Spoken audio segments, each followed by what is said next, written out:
Ma'am एक question, जैसे अभी श्राद्ध चल रहे थे, अभी भी चल रहे हैं श्राद्ध, जी एंड इसमें बोलते हैं पितृ दोष करके होता है, जी। पितृ पक्ष होता है, पितृ दोष होता है? पितृपक्ष चल रहे हैं ये, ओके जिसमें पितरों के डोर्स, मतलब जो एंसेस्टर डोर्स ओपन होते हैं जब वो अपने जन से जो है कनेक्ट कर सकते हैं कहीं ना Okay. कहीं। और देखो बहुत लोग मजाक बनाते हैं इन चीज़ों का, ऐसे कैसे टेक्निकली, वो उसके पीछे उनको डीप डाउन नॉलेज नहीं है। बट मैं इसको कंटिन्यू करते हुए क्वेश्चन ये पूछ रहा हूँ, जो हमारे पितृ दोष होते हैं वो होते क्या है वैसे, अगर मैं पूछूं आपसे? पितृदोष होते हैं दो तरीके के, या तो आपने अपने एंसेस्टर लाइन में कुछ चीज़ें आप फॉलो नहीं करी?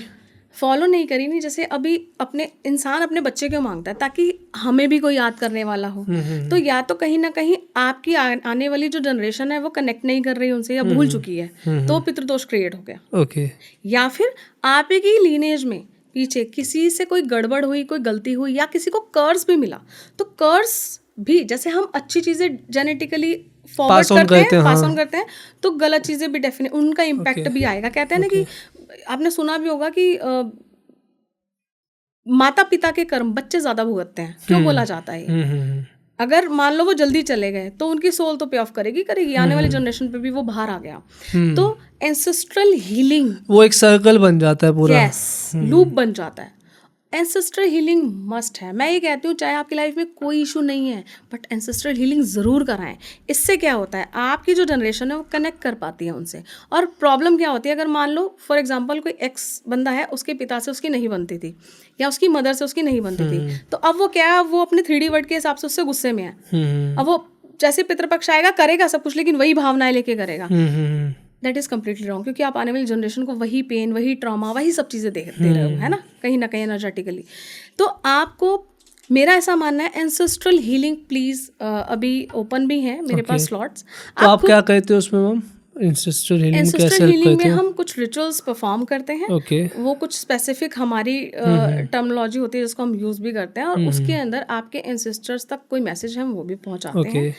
स्पेसिफिक वे है वो, ठीक है, कर तो हर कोई सकता है, आप करें तो वो और भी खूबसूरत चीज़ है। लेकिन कई बार होती है आप खुद, कई बार होता है आप खुद उस एनर्जी में नहीं हो, तो आप एंसेस्ट्रल हीलिंग के थ्रू कर्सेस, अब कर्सेस तो आप कनेक्ट तो कर सकते हो, बट कर्सेस तो हील नहीं कर सकते। या कोई इशू है या कोई एंसेस्ट्रल पैटर्न डिस्टर्ब है, वो तो हील नहीं कर सकते, तो उस पे हीलर आपको हेल्प करता है। ओके। उसमें कुछ चीज़ें हम ब्लेस्ड करके आपको मतलब उस रिचुअल के बाद देते भी हैं, आपको स्पेसिफिक तरीके से वो रखनी होती है, and you will feel a immense change. तो मुझे लगता है आपकी लाइफ बहुत अच्छी चल रही है तो भी आप एंसेस्ट्रल हीलिंग ज़रूर कराएं। उससे आपका कनेक्शन भी रीबिल्ड होना शुरू होता है धीरे धीरे अपने एंसेस्टर से, and they start give you the blessings of the upper realms. होता क्या है, कई बार कुछ सोल्स हमारी लीनेज में डार्क में फंसी हैं ड्यू टू देयर कर्मा, तो अब वो वहाँ पे तो कुछ कर नहीं सकती। आपको पता है, एक कुएं को आप राई से भर दो, उस राई के जितने बराबर 1000 साल जब कोई सोल गलत कर्मा करती है उसको मतलब आप सोचो अब कितना बड़ा कुआं और कितनी राई के दाने आ गए, इतना फंसी हुई है वो। अब वो खुद कुछ नहीं कर सकती क्योंकि उसको यहाँ करने का मौका मिला था, यहाँ उसने किया नहीं, अब वो अपने कार्मिक पे ऑफ कर रही है। वहाँ पर आने वाली जनरेशन्स आपको हेल्प करती हैं।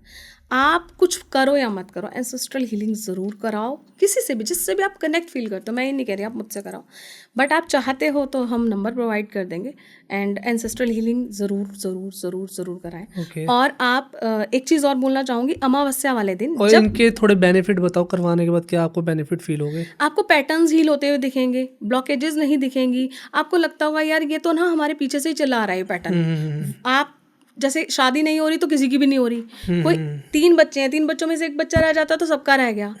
बर्थ तो हो रहा है बच्चों का, बट वो आपस में ही नहीं बन रही है ना, इमोशनल बॉन्डिंग नहीं है, वो सब देखने को मिलता है।